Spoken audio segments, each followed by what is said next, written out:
diferença mesmo entre o leilão judicial e o extrajudicial, que muita gente que está começando aí nesse meio, nesse mercado, tentando estudar, vem entender. Então, eu acho que, basicamente, o que a gente pode dizer aqui é que o propósito é o mesmo, que é a venda de um bem, para transformar isso em dinheiro, no fim das contas. Geralmente, a gente pode falar aqui de diversos tipos de bem, mas nosso foco sempre aqui falando é de imóveis.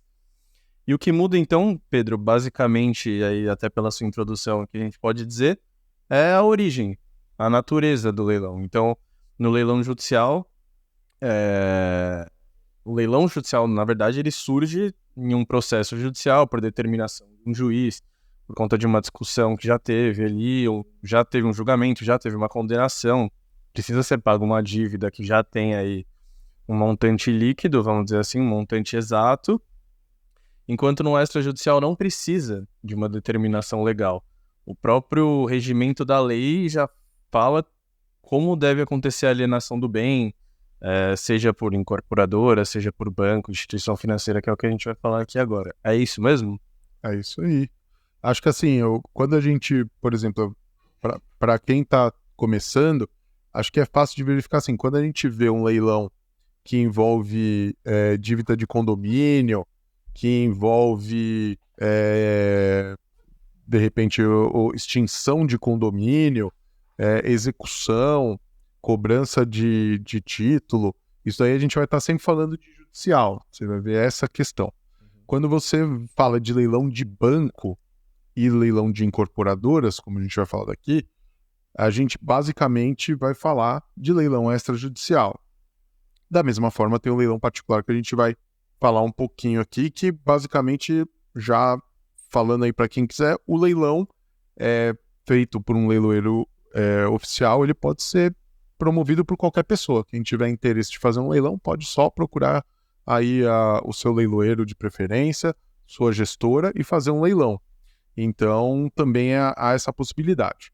Mas focando aqui no extra, eu acho que, seguindo, acho que disso que o Rafa falou, acho que já vale a pena pontuar as questões diferentes, e aí que vem como, às vezes, vantagens e desvantagens. Eu acho que, de modo geral, porque isso vai abarcar o leilão extrajudicial e o judicial como um todo.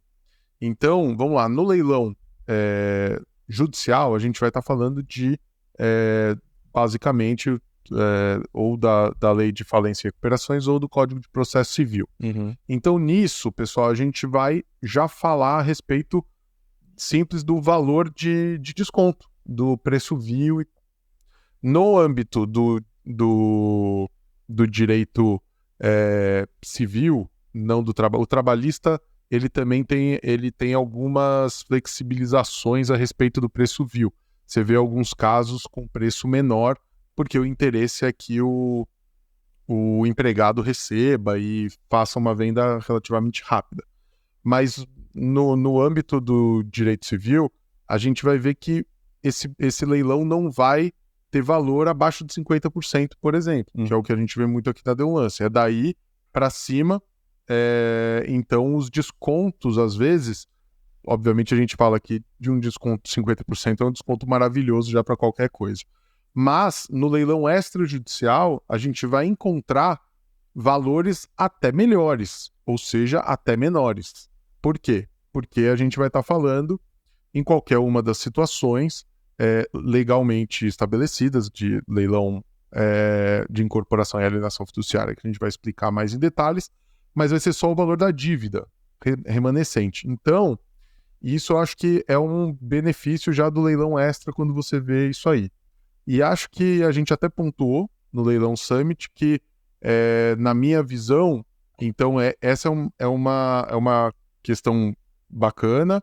Às vezes o leilão extrajudicial ele é mais desburocratizado, quando a gente pensa em processo judicial, e eventualmente demora, tal, você vai estar lidando com uma instituição pública, com uma incorporadora, uma instituição particular, financeira, ou até um particular, e nisso a tendência é que o procedimento corra mais rapidamente, porque a gente não está com todas as burocracias estatais, digamos assim. Mas, ao mesmo tempo, o leilão extrajudicial ele tem a chance de ser judicializado para ser finalizado. Então, é isso que a gente já tinha adiantado no leilão Summit Day, e aí fica aí a dúvida em relação ao benefício. Então, às vezes você consegue valores muito menores, você consegue um trâmite muito mais rápido, mas em compensação isso pode acabar tendo um efeito rebote de judicialização e demorar um pouco mais.